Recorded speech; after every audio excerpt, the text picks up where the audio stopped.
Jadi memang saat ini mungkin kita harus melihat benar-benar bisnis model sebuah startup itu yang tadinya mungkin mengandalkan sebagai copycat me too products atau me too services, menurut saya mungkin nggak bisa bertahan lama.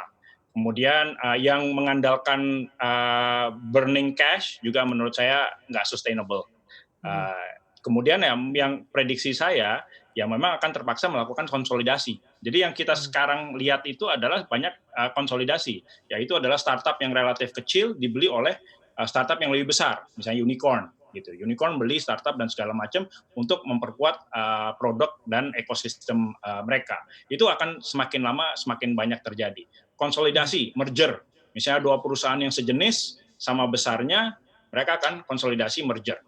Jadi ya memang ini sesuatu yang menurut saya positif juga untuk industri, karena tidak bisa ya kalau kita mungkin startup ya harus lebih kreatif dalam bertahan.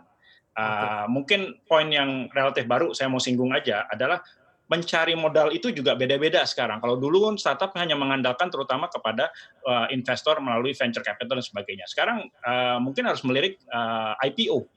Kalau bisa ya sekarang mungkin startup lihat, oh sekarang saya bisa IPO aja deh gitu misalnya, daripada saya terus menggantungkan kepada venture capital atau korporasi. Jadi menurut saya tuh alternatif pendanaan seperti IPO, penerbitan convertible note dan sebagainya itu harus dipertimbangkan. IPO juga menjadi salah satu pertimbangan untuk para startup ini mendapatkan kucuran dana segar untuk terus melanjutkan model bisnisnya. Tapi tentunya di masa new normal ini semua sektor begitu kita tahu bahwa akan berlomba-lomba untuk memutar rodanya kembali untuk bisa bergerak. Tapi menurut Anda sebagai CEO Mandiri Kapital Indonesia, Pak Edi, di masa new normal nanti, sektor-sektor apa di startup ini yang akan bersinar begitu? Atau mungkin menjadi lirikan dari para investor untuk diburu?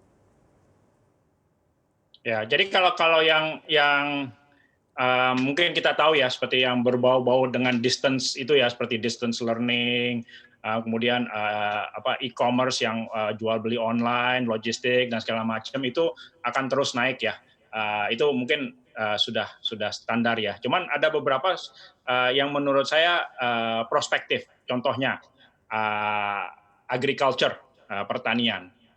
Kenapa? Karena memang dengan adanya pandemi ini banyak negara yang untuk melakukan impor pangan dan segala macam lebih susah.